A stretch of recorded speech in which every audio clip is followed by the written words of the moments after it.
Welcome all. आज हम error analysis पढ़ने वाले हैं।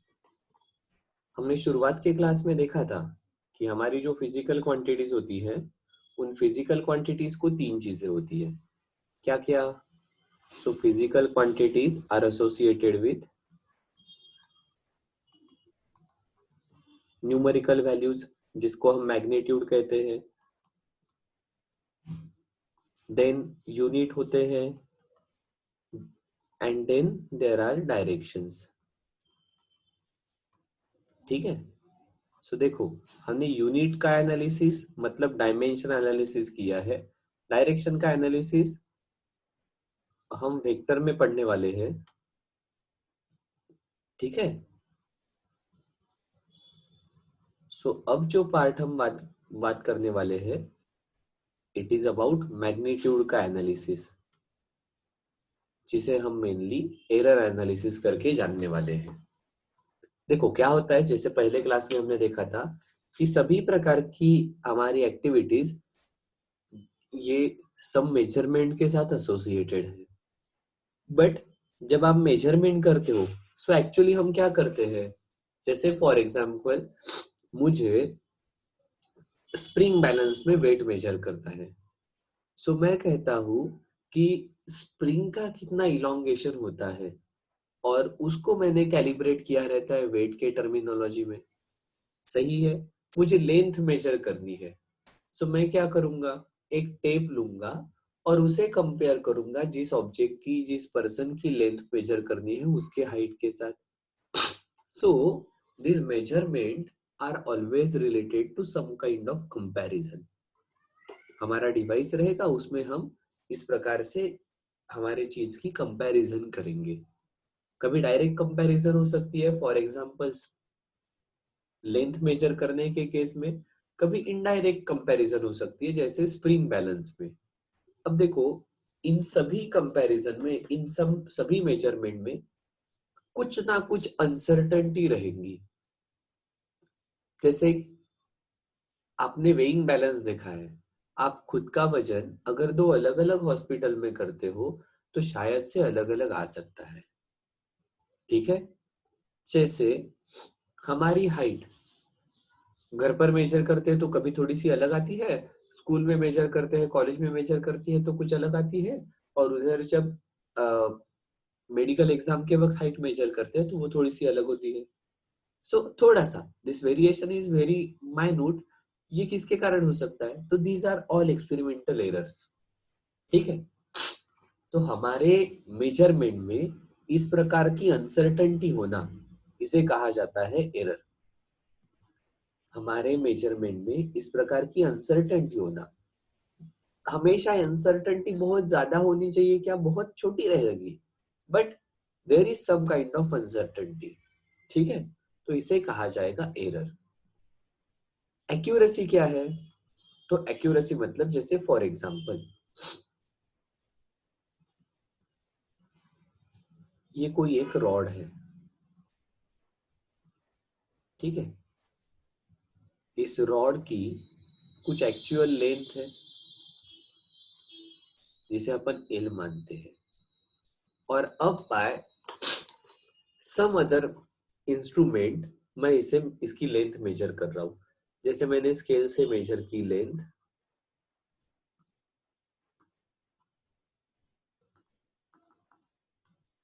और ये लेंथ आई L1। सो ये L1 ये L के कितने करीब है? ये L1 जो हमारी लेंथ आई है वो इस L लेंथ के, ट्रू लेंथ के, दिस ट्रू वैल्यू, इसे ही हम एक्चुअल वैल्यू भी कहते हैं।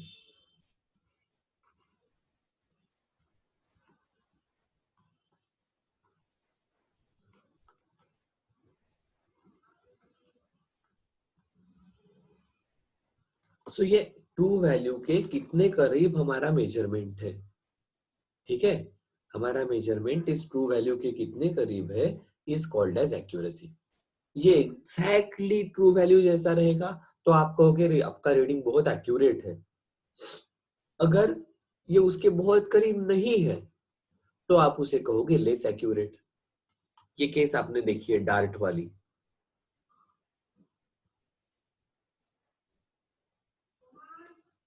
सो आपके सभी ये डार्ट ये इस पॉइंट पर जाकर लगते हैं, तो आप डेफिनेटली कहोगे कि अरे हमारा ये एक्यूरेट है। ठीक है।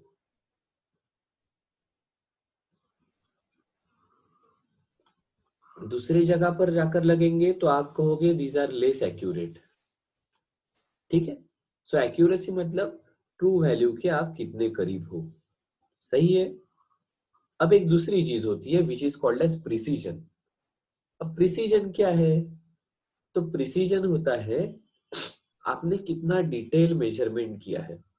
जैसे फॉर एग्जांपल कोई पेंटिंग करता है, एक आधे दुल्हन का पेंटिंग किया है, और आप देखोगे, आप ऑब्जर्व करोगे, उसने उस दुल्हन के पेंटिंग में उसकी जो बिंदी है, उस बिंदी में जो एक सर्कुलर पोर्शन है और उसके आजू बाजू में 5 एक्चुअल स्टोन्स लगे हैं। बीच वाला स्टोन रेड कलर का है और इसके आजू बाजू में 5 अलग अलग स्टोन्स लगे हैं,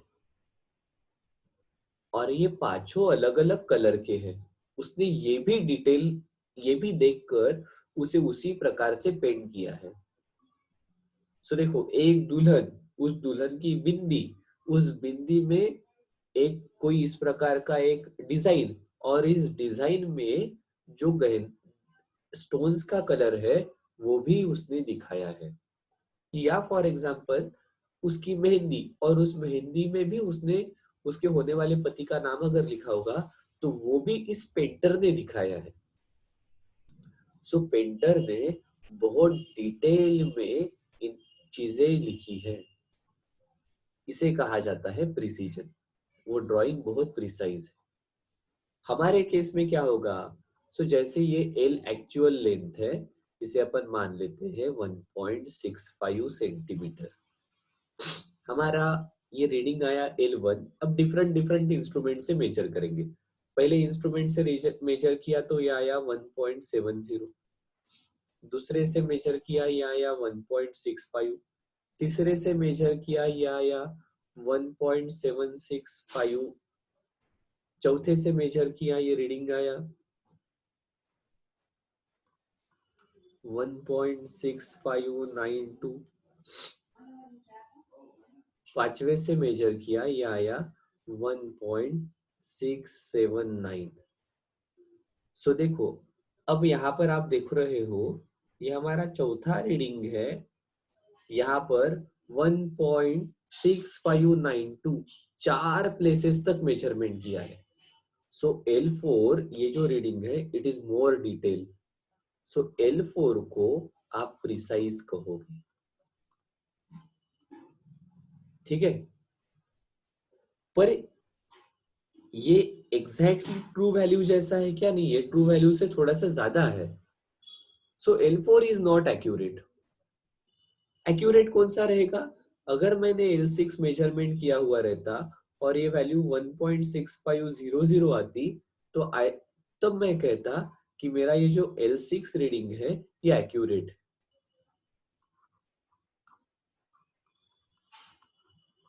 ठीक है। 1.70 ये ट्रू वैल्यू के पास में भी नहीं है, और इससे ज्यादा प्रिसाइज वैल्यू मेरे पास है। So this is neither accurate nor precise. हाँ, 1.76 ये एक्चुअली हमारे L1 से ज्यादा प्रिसाइज है, इसमें डिटेलनेस ज्यादा है, पर ये ट्रू वैल्यू से बहुत दूर है। सो यहाँ पर एरर ज्यादा, एक्यूरेसी कम है। L2 L2 में प्रिसीजन कम है, डिटेलनेस कम है, बट L2 इज एक्यूरेट। ठीक है। ध्यान में आ रहा है डिफरेंस? L1 प्रिसीजन कम है, एक्यूरेसी भी कम है। L2 is accurate and but less precise as compared to L6, L5, L4, L3। क्योंकि ये बाकी L3, L4, L5, L6 यहाँ पर हमने डेसिमल के बाद 3 प्लेसेस मेजर की है। ठीक है। So these are more precise, ये लेस प्रिसाइज है। ठीक। L3, L3 is more precise compared to L1 and L2, but it is less accurate. L3 is less accurate. L4 more precise and हाँ accuracy की तरफ जा रहा है, but L6 is more accurate.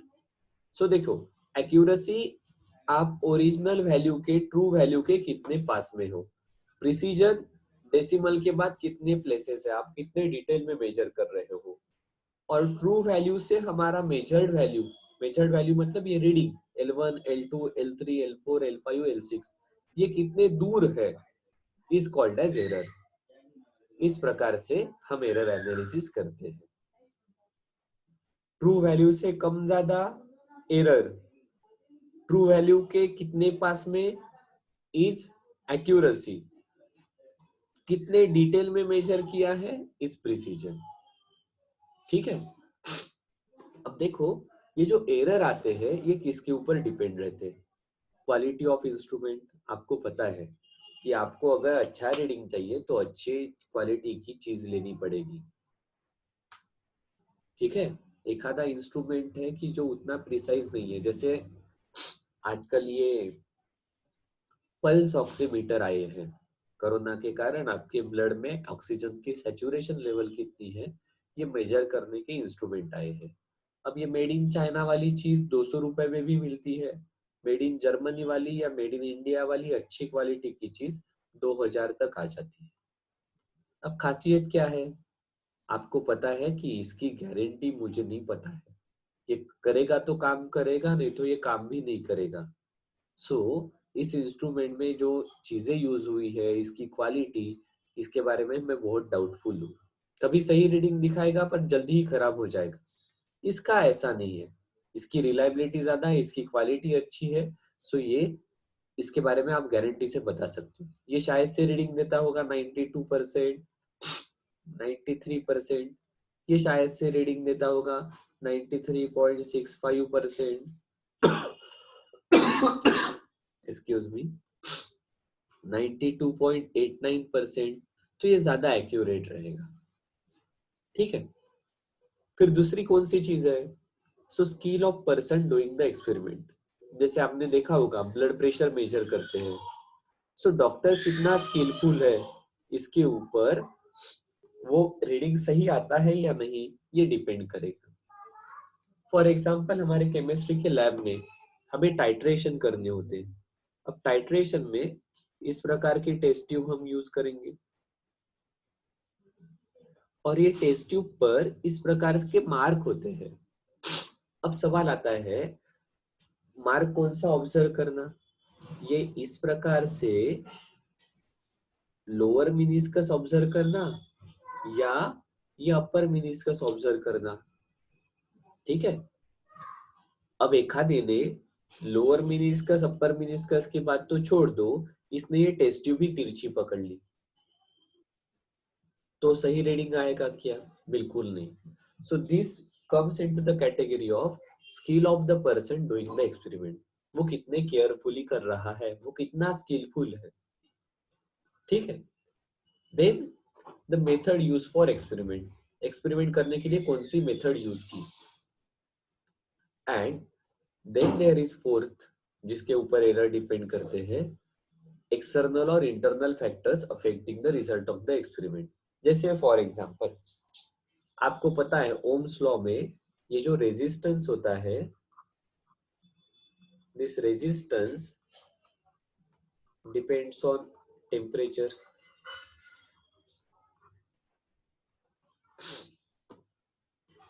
अब एखादा एक्सपेरिमेंट मैंने किया विंटर में जहां पर टेम्परेचर है 15 डिग्री सेल्सियस, और एखादा एक्सपेरिमेंट मैं कर रहा हूँ समर में जहां पर टेम्परेचर है 45 डिग्री सेल्सियस.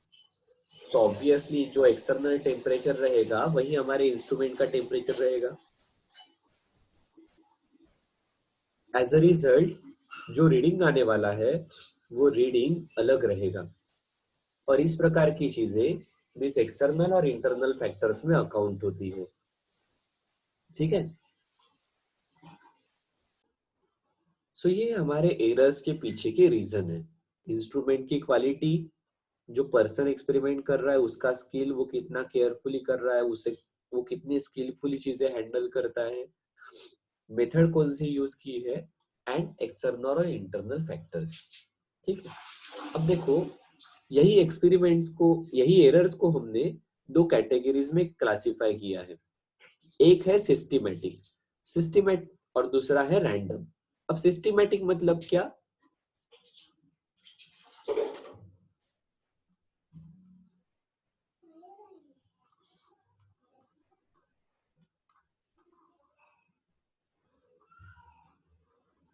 सो देखो सिस्टमैटिक एरर मतलब जो हमेशा सेम टाइप के रहेंगे।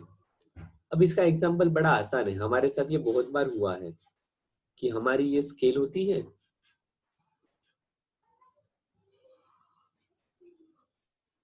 ये 15 सेंटीमीटर की छोटी या 6 इंच की स्केल रहेंगी।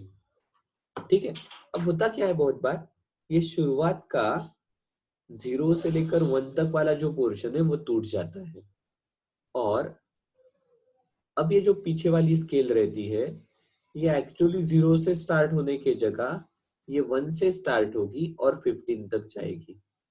अब इस स्केल से आप हमेशा जो रीडिंग मेजर करोगे वो 1 से शुरू होने वाला है। सो 1 से लेकर 2 सेंटीमीटर, मतलब एक्चुअली 1 सेंटीमीटर हुआ, पर आपका रीडिंग आएगा 2। अगर आपका रीडिंग इतना लंबा है, यहाँ पर 4 दिख रहा है, रीडिंग 4 आएगा, बट एक्चुअली ये लेंथ रहेगी 1 सेंटीमीटर, 2 सेंटीमीटर एंड 3 सेंटीमीटर। सो यहाँ पर your reading will always be greater than by 1 centimetre. So ऐसे टाइप के एरर्स आते हैं सिस्टमैटिक एरर में। अब ये इंस्ट्रूमेंट का एरर है, ठीक है, जैसे इसके पहले बात की थी, error due to imperfection in measurement technique. Measurement technique ठीक से फॉलो नहीं किया, मतलब क्या, ये आपको पता है, आप दुकान में कुछ सामान लेने के लिए जाते हो, ठीक है, पहले हमने क्या खरीदा, तो पहले हमने गुड़ की भेली खरीदी, तो यहाँ पर बर्तन रखने की जरूरत नहीं रहेगी, तो इसने डायरेक्टली गुड़ की भेली रख दी यहाँ पर, ठीक है, और ये गुड़ आपको दे दिया, रीडिंग आया 1 kg। अब गुड़ हटा दिया और अब ये हम मेजर कर रहे हैं शक्कर। अब शक्कर मेजर करने के लिए यहाँ पर आ गया बर्तन, ठीक है, और इसमें शक्कर डाल दी। सो अब क्या होगा, अब भले ही यहाँ पर 1 kg दिखा रहा होगा, पर क्या ये एक्चुअली 1 kg शक्कर रहेगी क्या? नहीं, ये शक्कर 1 kg नहीं रहेगी, यहाँ पर इस कंटेनर का, इस पॉट का भी वेट एडेड रहेगा। अब ऐसा क्यों हुआ?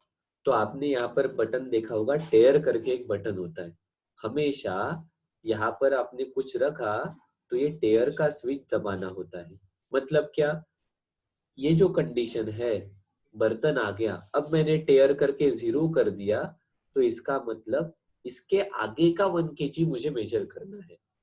इसके पहले वाले केस में मुझे बर्तन हटाकर अब टेयर करना पड़ेगा, सो 0 0 आ जाएगा। इसके आगे अगर मैं गुड़ रखता हूँ तो उस गुड़ का वजन मेजर करना है।